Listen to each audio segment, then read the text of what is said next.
So it is clear without a shadow of doubt that for this system of governance, this system that has deprived us of opportunities as young people, for it to collapse, it has like their interests are intertwined with that of the church. So we can't collapse the governance system if we are not collapsing the church. I don't mean collapsing the church like making them irrelevant. Oh, this guy is an atheist. That's how, like, I saw some bishop.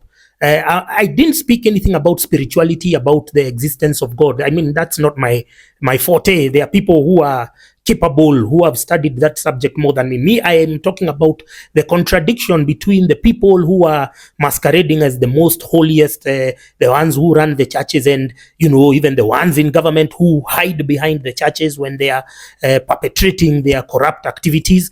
That is the contradiction I'm calling out. You see, when you're members of the church and you shamelessly say si uchawi ni maombi, you prop up a corrupt regime. You think we are stupid, we are not seeing what you're doing. You think we are not understanding. We can't see the game that you're using to brainwash, especially the older generation of boomers. That's the generation of the most stupid people who have ever been on this earth. But not everywhere, because if you go to, I told you, the eastern, the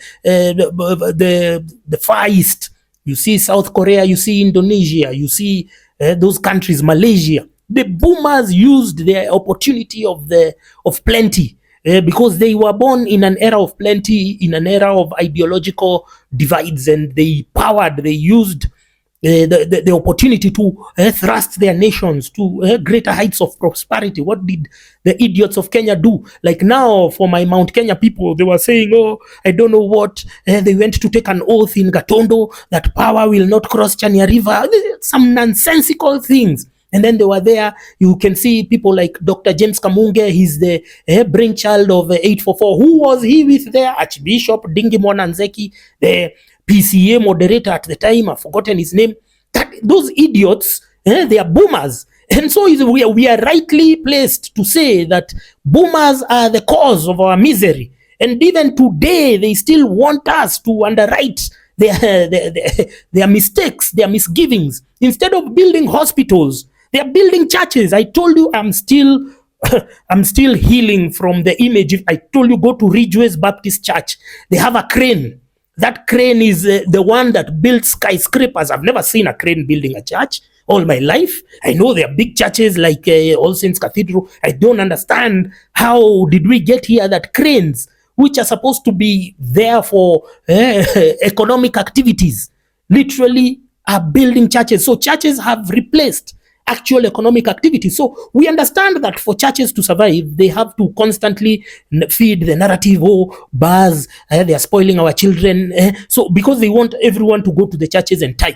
And then they're happy to entertain. Like if you look at Moses Kuria's most toxic statements and polarizing statements, they've been made in front of the church or some religious activity. So they are more than happy to read that Moses Kuria and the chairman of KRA, Anthony Mwaura, have embezzled money meant for building stadiums.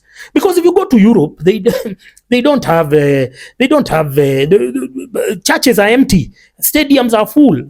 So churches understand that other activities are posing an existential threat to their dominance. And so when I talk about bringing down the church, I mean bringing down the corrupt people there, the Mothers Union, who are running feeding programs, feeding kids malnourishment. I mean the corrupt choir who are depriving resources from the youth. I mean the church elders who are coming up with projects.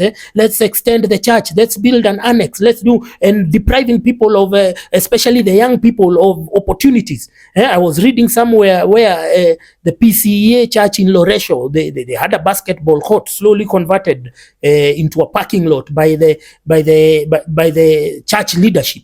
Because they don't want to see young people engage in any activity. They want all of us to go there and give them money. And these are the people I told you, these boomers. We are going to take you to, I want the young people right now. If your parents are religious degenerates, and if you know they are spending inordinate amounts of time and resources with the church, I want you to tell them without fear or favor, like that young girl from Eldoret. I want you to confront them and tell them, you, when you retire, you won't come and live with me and my children. You're going to go to the auto. Those homes for the age that they've been making and embezzling money. We are going to dump you there. So, which is why when I'm coming to Akothee, Akothee has. I saw a very long episode on her Facebook page. You can see she's at a crossroads. She's at a turning point. This is a person who feels betrayed by the church. I am sure the same churches have been asking her to donate in previous functions, and suddenly they want to redeem their tattered image through Akothee. And then you're saying now, and together with the educational institutions, and then the parents are there, and then you're saying suddenly you have recalibrated your moral compass. Now you're trying to fix ills that you've overseen and turned a blind eye on within the last 30 to 40 years. You want to fix them with one fell swoop. It doesn't work like that. You guys have remained quiet as your schools, your administrations have been stealing money. You have remained quiet as the curriculum. It went from 844 to CBC. You are celebrating chronic buffoon Fred Matiang'i introducing a warped curriculum. Are you discussing about this new curriculum by Ruto? You are not. It's still a flawed. Anything launched by politicians is still a flawed. So if you think that Ruto's curriculum proposals is a quick fix panacea, you're going to see it's no different from Matiang'i. Matiang'i was just creating an avenue so that his cartels can sell books. And now it's more expensive because you have to buy a printer, you have to buy what the things the things parents are being made to do. You wonder, and are we churning out better graduates than 844? No, we are dysfunctional curriculum. Students who leave high school and even university, they still have to they still have to spruce themselves up with more skills not taught in schools, despite wasting 12, 16 years learning important subjects. So parents, you don't think Akothee is going to redeem your stupidity. Yeah?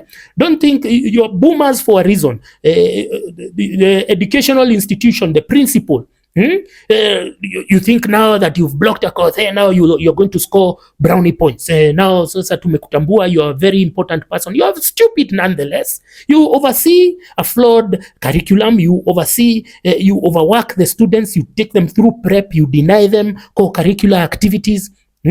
So blocking Akothee was, in turn, it was one way or another, it was blocking that talent show from happening. That's your joy. You want to see these children reading. We went to schools. We were taught by teachers of your level of stupidity.